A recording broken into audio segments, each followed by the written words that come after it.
not his idea, his idols. Imagine this. You, alone in a room with a person who's where you want to be in life, 100 steps ahead of you. For an hour straight, the person reveals the blueprint to success. Every detail, every struggle, every solution. Would you copy? The final chapter looks like peaceful mornings. Would you copy? Driveway full of cars. Would you copy? Accounts gushing money. Would you copy? The fact that shit, accounts gushing money, hey, you're gushing? Whoa. Kids happy, wife stunning, family safe. Would you copy? If nobody ever knew you copied, would you copy? Today's story has three main characters: our hero, the internet, and the idols. From bunk beds to five-star hotels, from beat-up Benzes to spanking new Lambos, from working in the dark to being hated in the light. Our three characters have one thing in common. They all copied.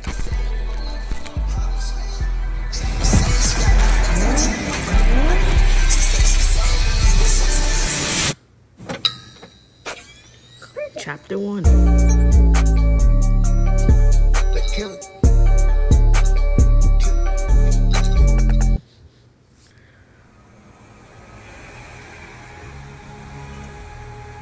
The city that never sleeps. That's where our story begins. Zook was born in New York, but at just 1 year old, he moved to Atlanta, Georgia.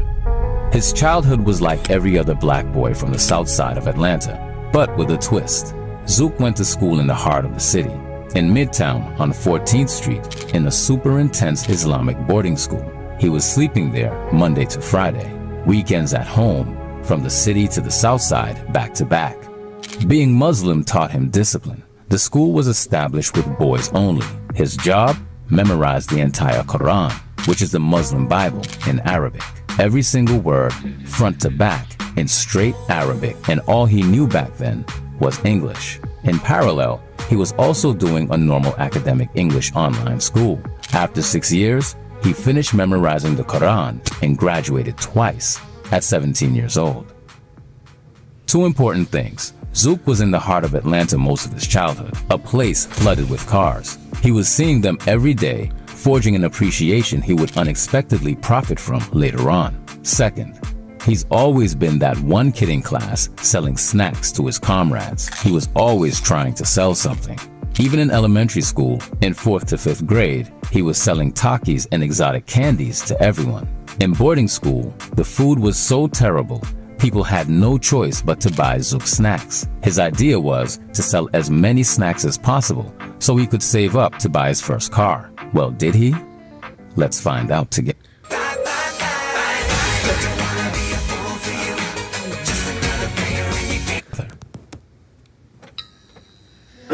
Wristwater, I can't see the time, but I'm having the time of my life. Chris Paul, the game on the line, I'm dropping the dime on him. I'm fried, but I'm taking it down. About to be out of my mind.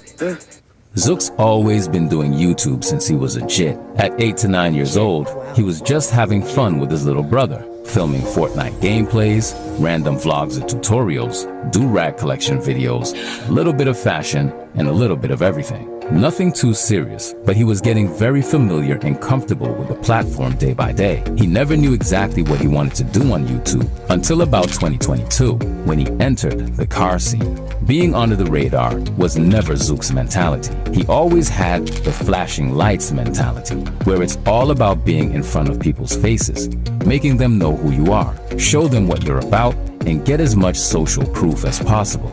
Because yes, your net worth is your network, and Atlanta is the perfect city for that. But there's a problem, and it's a big one. ATL is where a lot of scammers and a lot of trappers are located. Many of the cars in the city belong to them. Those were some of the ways many people knew how to get them. For them, you either had to scam or trap. It was the fastest route for them. The easiest, but the end destination could be jail. And that was not Zook's vision. But going the illegal route seemed to be the only solution.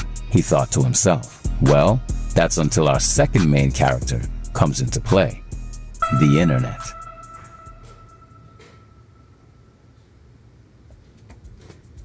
While being in boarding school, he kept uploading videos on YouTube. On Saturdays and Sundays, he had little free times to upload. He was getting around 50 to 100 views, no comments, and no interaction. He was probably watching his own videos from another laptop. And that was the 50 views right there. The room was empty. But everything changed once he turned 15 to 16 years old. He went to a little meetup. It wasn't a big car event, but big enough to make some connections. Out there, he met a guy named Tree Body, who's locked up right now. Tree really brought him into the car content. His advice was, start recording yourself with cars and have a personality. Sounds very simple, right? It's not. Tree Body didn't even have a YouTube channel at the time. He never started until a year later, and it went up instantly. And that was enough for Zook to take YouTube more seriously. Slowly, Papizuk was being born.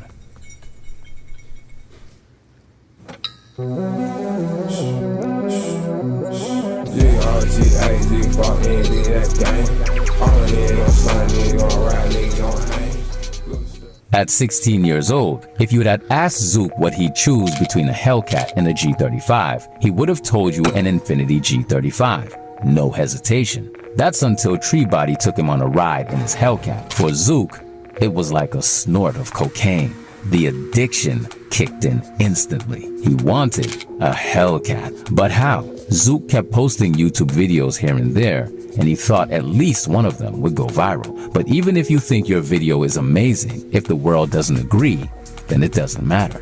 Eventually, at 16, he got his first car, a V6 Mercedes-Benz E320, not a Hellcat. At this time, he had a clothing brand that he was barely promoting, but still sold out the collections every time. How, you may ask? Hustling, word of mouth type of deals. He ended up crashing his Benz the same year, while still being in school.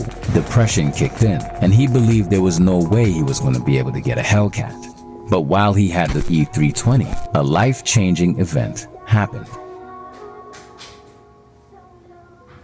On a rainy night, Zook was on his way to the gas station.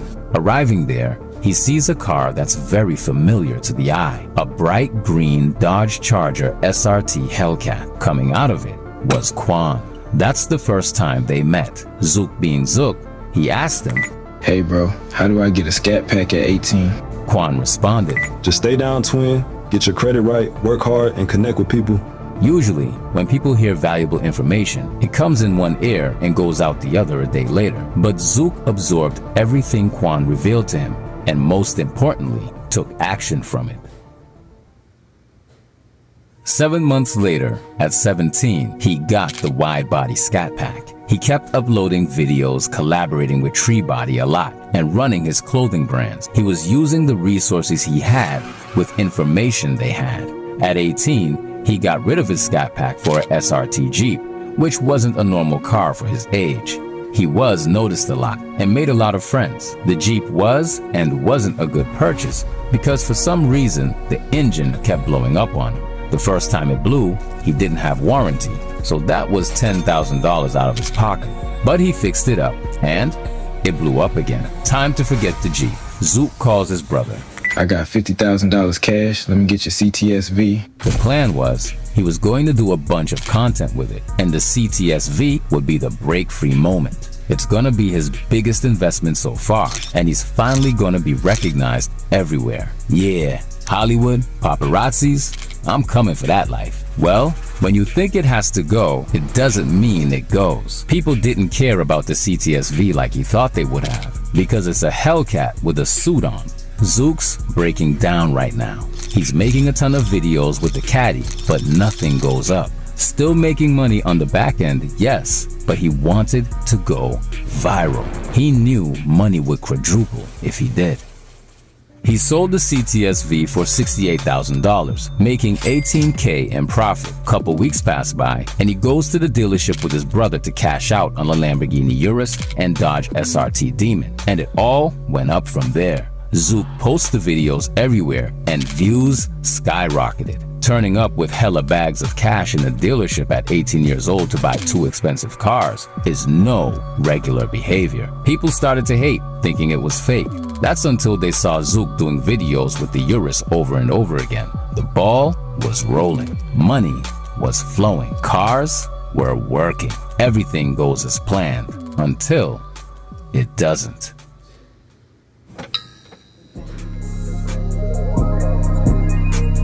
Oh, this I hold. Oh, this I hold. Oh, this I hold.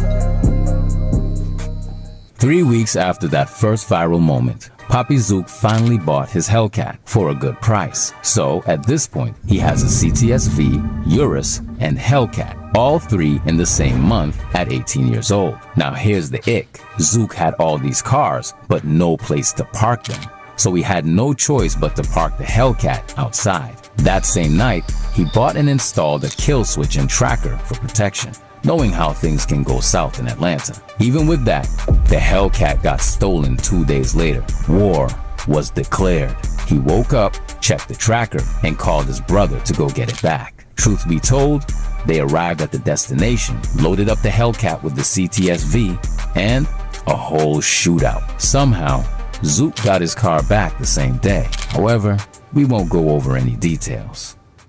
Of course, this whole situation went viral. After the storm, Zook called Quan and pulled up on him. Quan told him, It's just a car, twin. It's not worth a life. so he calmed him down.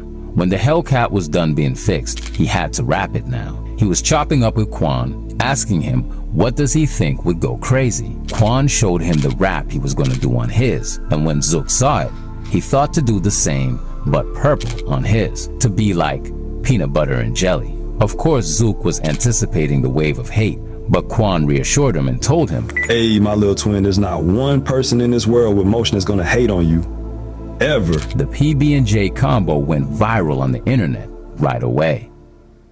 After this jelly situation, Zook ended up cashing out on a Trackhawk, all black, 1,000 horsepower. When he got it from the dealership, it had a check engine light on, but Zook was in such a rush that he didn't care. He needed it instantly. Of course, you know the rest. More money, more problems. His latest purchase was a BMW X4 M40i, and he's super happy with it. But as much as I'd like to say the danger was out the way, when you ball so young in public, the danger is never going away. Zook and his YouTuber friends decided to rent an Airbnb. The result? X7 Hellcats, a Trackhawk, and his SRT Jeep that got repaired with his little brother in it. Zook was driving his Hellcat. The people that were there around the Airbnb didn't like their presence at all. On their way to leave, they were literally shooting at them.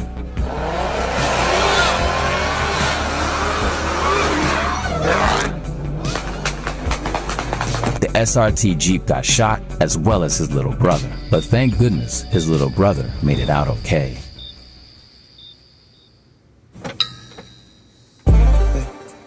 Hey, I took a risk and got rich off my pay.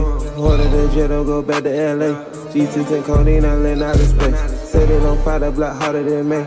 Papizuk's current car collection includes his Lamborghini Urus, Jelly Charger Hellcat, Jeep Trackhawk, and BMW X4 M40i. His dream garage, however, looks like this: Dodge Charger SRT Hellcat, which he already owns, Lamborghini Urus, that's on deck too, Mercedes AMG GT 63S Brabus, Lamborghini Aventador SVJ, and of course, Bugatti Chiron. Dream for the stars, so you can at least reach the sky. Future plans for Zook is to travel more and expand his horizons, continue to get inspired and do better than his inspirations, keep investing in his friends' businesses, and more than anything, keep buying cars and achieving a thrilling lifestyle, and reach levels no one's ever reached around him. Bigger than big, growing his contact list too. Hanging out or speaking with like-minded people would make you like-minded. If you stay around billionaires, it won't take you long to become one too. You become one with your environment. As humans, we adapt and get inspired. The shoes, shirts, or pants you're wearing right now were created by a company that got inspired by another company to design the textile. Your car outside has been created with materials from another entity. McDonald's copied Burger King and Chick-fil-A multiple times for their burgers, and they're still #1. Since you've been a child, you've copied your parents' way of thinking and values. Your crush in high school, well, she copied her favorite runway model's outfit. The device you're watching this video on right now is a copy of a previous version, but slightly improved. My point is that everything is a copy of a copy. Zook right here just gets inspired. So, in the end, who copied?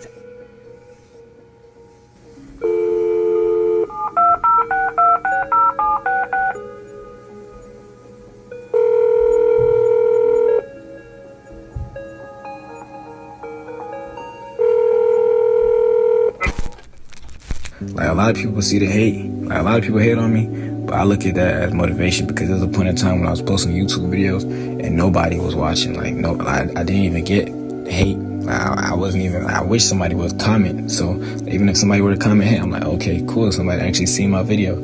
So I would say, don't look at people hating on you. Just be grateful that they're able to hate on you, because there's no one ever, there's no human that's gonna hate on you that's doing better than you. So if somebody's hating on you, you're definitely doing better than them. So I would say that keeps me going to the hate. Like, I put that as positivity. Have a game plan and stick to it. Write down the game plan. Make sure it has to make sense. Write it down and stick to it, because whatever you write down, it's gonna happen for sure.